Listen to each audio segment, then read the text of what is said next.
سلام، من محمد حسین هستم. خوش اومدید به جلسه سوم آموزش انگشترسازی. بریم که ادامه ویدیو رو داشته باشیم.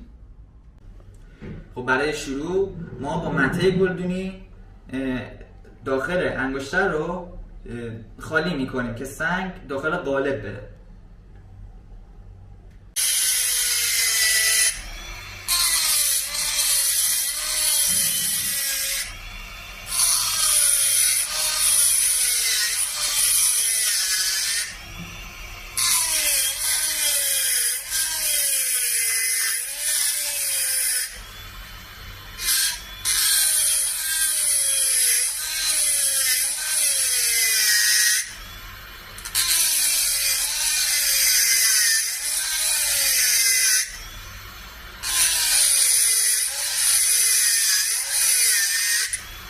خب خزانه انگشتر رو خالی کردیم تا جایی که سنگ بتونه بره داخلش. خب وقتی که مخراجکاری رو انجام دادیم میریم برای ظریفکاری‌های دیگه، بعدش میریم برای دورکوبی. خزانه انگشتر رو خالی میکنیم تا جایی که نگین بره داخلش، بعد میریم مرحله بعد.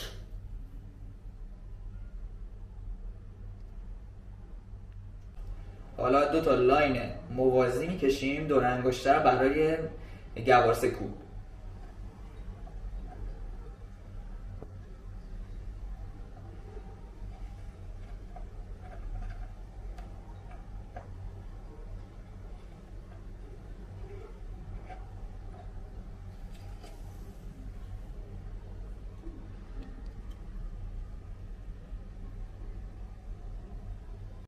حالا این ماژیکا رو با ارمویی خط میندازیم، ترجیحاً خطش عمقی باشه.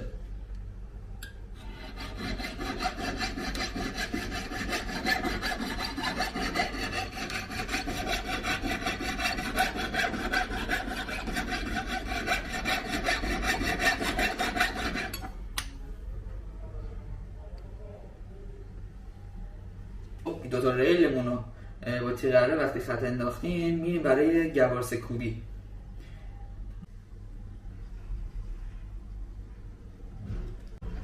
خب با گوارسکو گوارسا رو پشت هم و نزدیک به هم میزنیم.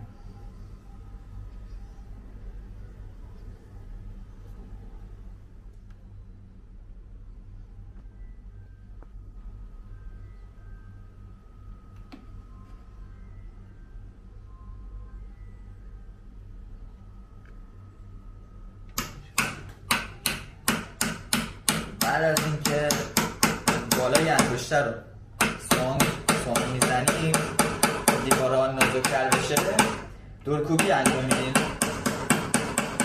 دورکوبی رو با سنبه و ماردلا انجام میدیم.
بعد از دورکوب از لاستیک سبز استفاده میکنیم تا موجای دور موجای دورش از بین بره و یه دست بشه.